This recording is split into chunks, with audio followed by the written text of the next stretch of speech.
Hi, I'm Martina. Welcome to Facebook Live. Make sure you comment in the feed even after this video has gone live. I love your participation and read and respond to all your posts. If you like this video, hit that heart button or that wow face and give me a share. Thank you. Today I'm going to be talking about becoming the real you, exploring challenges that we may face and things that might help us on our journey. And I'm going to get to that in just a second. If we've never met before, my name is Martina Cevero, founder of Finding Treasure, The Journey Home through Oracle Cards and astrology. In my 50+ years, I've had many life experiences and opportunities. 7 years in a religious community, 30+ years as a Catholic school teacher, studying, counseling, reflecting, journaling. By sharing my story, I hope to be a source of support and encouragement for you wherever you are on your life's journey. If you want to know how this Catholic school teacher and former nun ended up becoming an oracle card reader and astrologer, keep watching. Tag someone in the comments if you feel they should watch this broadcast, and let me know where you're watching from. Stick around till the end if you want to find out what has helped me become more real, and I'll have a special gift for you. One of my most favorite books is The Velveteen Rabbit by Margery Williams. It tells the story of a stuffed rabbit and his desire to become real through the love of his owner. Real isn't how you are made, said the skin horse. It's a thing that happens to you when a child loves you for a long, long time. Not just to play with, but really loves you. Then you become real. Does it hurt? Asked the rabbit. Sometimes, said the skin horse, for he was always truthful. When you are real, you don't mind being hurt. Does it happen all at once, like being wound up, he asked, or bit by bit? It doesn't happen all at once, said the skin horse. You become. It takes a long time. That's why it doesn't happen often to people who break easily, or have sharp edges, or who have to be carefully kept. Generally, by the time you are real, most of your hair has been loved off, and your eyes drop out, and you get loose in the joints and very shabby. But these things don't matter at all, because once you are real, you can't be ugly, except to people who don't understand. There is so much wisdom in this story. Becoming real happens when someone loves you, really loves you, for a very long time. Becoming real happens when we learn to love ourselves, just as we are. Becoming real can hurt. It doesn't happen all at once. You become, I become, we become. And becoming real isn't easy. I grew up in a family where the rules were don't talk, don't trust, don't feel, and I learned them well. Don't talk about family secrets, especially about my father's drinking, my parents fighting, their separation. Don't trust, don't feel. I went numb inside. I could not be real. When I was 7 years old, I was the go-between for my parents when they would not talk to each other. I thought that if I was good enough or perfect enough, if I just tried hard enough, that I'd have the power to bring my parents back together and that they'd do it out of love for me. Of course, that did not work out, and I felt like I had failed the mission I believed I was to do. I grew up very quickly, super responsible, dependable, reliable, trustworthy, a perfectionist, a straight-A student, super serious. I didn't know how to play or have fun. I felt so old. At 8 years old, I felt like a 40-year-old midget with a facelift. I took on the role of caretaker, the fixer-upper, the peacemaker. That's what people saw on the outside. They never knew about the nightmares. They never knew of the loneliness, the sadness, the fear, the shame that was deep inside, how I felt like an afterthought, that I didn't belong. When I was 8, my parents separated and I lived with my mother. She was my best friend and we were close. Home and school were my life. I tried to be good, to help out, to be that perfect little girl that she could be proud of. I never felt good enough. I was born and raised Catholic, and in my late teens, I started getting involved with things at church. I started to develop close friendships, and I started to break those rules, beginning to share my story with friends that I trusted. I was beginning to grow. The more I opened up, the happier I was, and the more alive I felt. But as that happened, the distance grew between me and my mom. I couldn't share with her like I used to. And that's when I began to feel like a hypocrite. I'd be loving and kind, generous and helpful with my friends out in the world, and then I'd come home and be impatient and feel angry with my mom. So at a young age, I learned that it was safer to hide, wearing the masks that I needed for the right occasion, for family, for friends, for acquaintances, showing one face to the world and feeling totally different on the inside. Can you relate to this? Let me know in the comments. Being one way with family, another way with friends, another way with others. Would the real Martina please stand up? My dream had always been to be of service to others. Ever since I was little, I dreamed of becoming a nun and a teacher. I became a nun for 7 years. I became a teacher. I married. We expanded our family with our fur and feather babies. Then my husband was injured in a car accident in 2004. Life was never the same. Surprisingly, his accident brought us closer together. Yes, we did have our challenges, but by the grace of God, we stayed together, and I continued to look after him. I learned more about love and commitment and faithfulness. I retired from teaching in 2013, and my beloved passed away in 2014. It doesn't happen all at once, said the skin horse. You become. It takes a long time. Generally, by the time you are real, most of your hair has been loved off and your eyes drop out and you get loose in the joints and very shabby. But these things don't matter at all, because once you are real, you can't be ugly except to people who don't understand. Now the real work began. Now it was just me and my fur and feather babies. I needed to find my purpose again, to listen to my heart and soul. Instead of depending on others for their love and support, I needed to begin to nurture and take care of myself. Have you ever found yourself in this position? Let me know in the comments. So I started searching. I tried various programs from different people: Doreen Virtue, Dr. Wayne Dyer, Dr. Bradley Nelson, Nick Ortner, Reiki, Quantum Touch. Nothing worked for me. And then I found Colette Baron-Reid.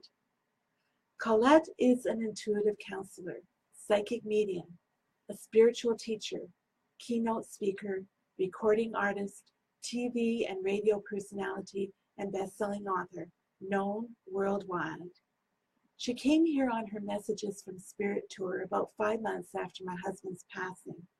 I went that night by myself, in secret, telling no one. In the back of my mind, all I could think of was that my church family would die if they knew I was going. I talked to my husband, though. I always talked to him. And I told him that if there was ever a time that he wanted to get a message to me, that would be the night to do it. I was the first person to get a reading from Colette that night. Then I started following her on Facebook, took some of her courses, started studying Oracle cards, and doing readings for myself at first, and then exchanging readings with other students. I still kept this all secret, telling only 2 of my closest friends that I was doing this. More hiding. In the meantime, I felt like I was waking up, coming alive. My intuition was ignited, and I was always amazed at how Spirit, God, my higher power, the universe, spoke to me through those oracle cards. My initial fear of using them melted away, and I discovered that they were a tool for me to communicate directly with the divine for my highest good but for the highest good of all. Then I discovered that I could also use this gift to help others. And so I continued to take more courses with Colette. And then I found Debra Silverman and applied astrology. Both have taken me deeper into learning more about myself and sparking those God-given gifts that I never knew I had. This was woo-woo stuff that I never would have ever considered studying, let alone using a couple of years earlier. Now here I was studying, using it, and feeling the call to help others. But that meant having to come out of hiding, becoming real. Have you ever had this experience, feeling the need to come out of hiding? Share your experiences in the comments below. I started bit by bit, sharing with people who knew me, my hairdresser, my esthetician, one of my neighbors, my sister, not my brother yet. Then it was former colleagues, Catholic school teachers that I'd meet at the grocery store when they'd ask what I was doing with all my free time. Instead of saying all the usual mundane everyday things, I started talking about astrology. Then gradually I was able to say that I was studying oracle cards too. Then I faced the inevitable question about oracle cards. Doesn't that conflict with your faith? And I was happily able to say, no, not at all, and continue to tell the person more about them. I have not abandoned my faith, not at all. In fact, I feel closer to God than ever before. I still pray, meditate, journal, read scripture, and now I use oracle cards that help me communicate directly with Spirit. They are loving messages from the divine that tell me quite clearly what I need to hear when I need to hear it. Then I started getting that inner nudge that I get from Spirit telling me that it was time to start doing paid oracle card readings. I thought about it briefly and then decided to ignore the nudge and took another astrology course. Then I couldn't ignore it anymore. Putting myself out there for all of Facebook and the world to see was huge for me. I started with this Facebook business page. So much learning, doing posts, videos, inviting friends to follow me, deciding whether or not to send invitations to friends who were part of my church family or who were former colleagues. No more hiding, I needed to remind myself. So they too were invited. Some have accepted that invitation, some haven't, and that's okay. Then it was having a website, a logo, a business card, a phone number to call, all baby steps. And now I've been getting the nudge to find my own voice and share it with others. I love Colette and Debra, and I love sharing their stuff and what I've learned from them. But now I need to find my own voice, speak from my own heart. So I did the supermoon in Gemini and Mercury retrograde video last week, sharing what I knew and not simply sharing what Debra would have to say. And I'm getting that nudge to do more videos at least once a week. The ideas are there, you'll just have to stay tuned. I like recording videos and then posting them. That way I can add text and images before I post them. Again, I've been getting that nudge to step out even further, take the risk and do my videos live. That's scary. To be me, complete with the occasional stutter or word misspoken, complete with my budgies who love to sing and chirp and play when they hear my voice, complete with dogs who may bark because I have them in another room and they prefer to be with their mama, complete with me fumbling my way through this technology and learning how to use it. So here I am, raw and real. What you see and hear is what you get. I've not forgotten my promise of a gift for you. It's coming shortly. And if you haven't already done so, if you feel that there's someone who should watch this video, tag them in the comments below. I'm going to take a moment and see who's on right now.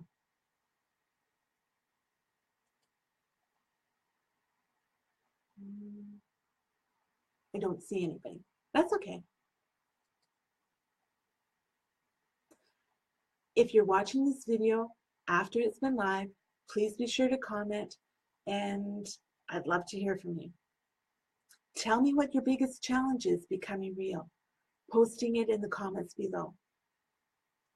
I'd so love to hear from you. And if you like this video, please hit that heart button or that wow face and share it with someone. Let's continue. Recently, one of the cards from Colette's Wisdom of the Oracle Divination Cards that I was gifted with was number 23, Peace.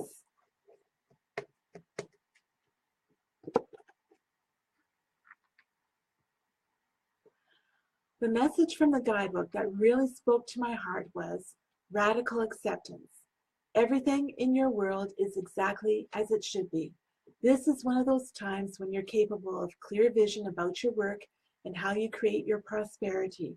You're called by a presence to step into your power. Just being is enough, for you are in peaceful harmony with spirit, and it shows in your work. Radical acceptance. Step into your power. Just being is enough. Coming into this world, I thought that my mission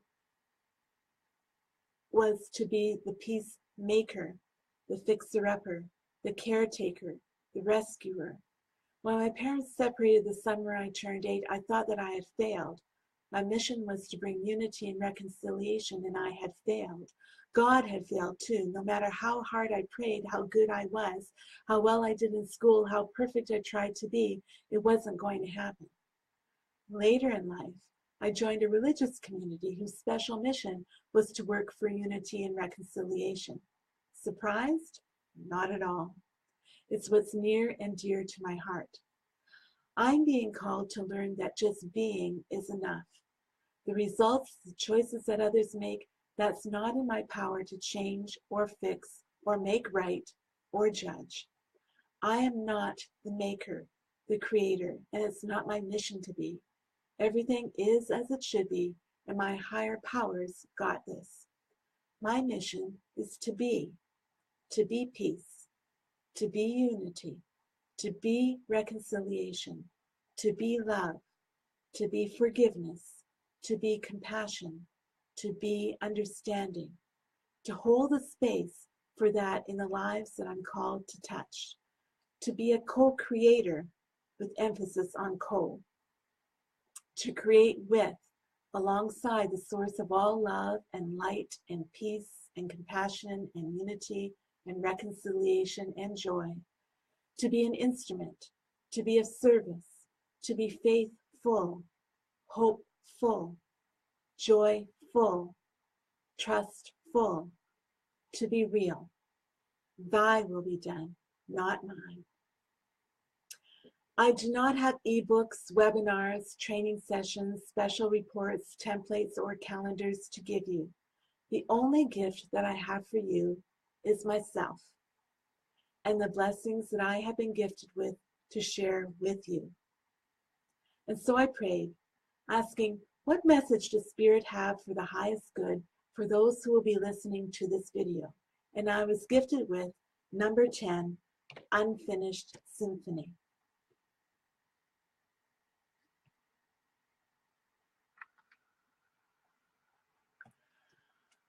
From the guidebook, it says, essential meanings: unfinished business, an incomplete lesson, lack of closure, the need to make amends. The Oracle's message: this is a time to tie up loose ends as you near the completion of a cycle or project and mastery of a lesson or skill. Before you can move forward, it's important that you come to terms with where you are now. Practice radical acceptance. Take inventory so that emotional and psychological closure can occur, and the answers you seek will be found. You can't move forward if you are leaving things unfinished. Reflect on what has passed so that the symphony can finally end on a high note. How perfect. Radical acceptance. Take inventory, reflecting back on what has passed. Come to terms with where you are now. Step into your power. Just being is enough. You are enough. Be the beautiful gift that you are, and let your light shine for all to see. No more hiding. I love how these cards work. Just before I go, make sure to like my Facebook page so that you can find it in your newsfeed and you'll know when my weekly broadcast is posted or when I go live. You can also check out my website to learn more about me, the work that I do, and the readings that I offer by clicking the link in the description above this video. Thank you for listening. I look forward to seeing you next week. Until then, I wish you abundant blessings. Talk to you soon. Bye.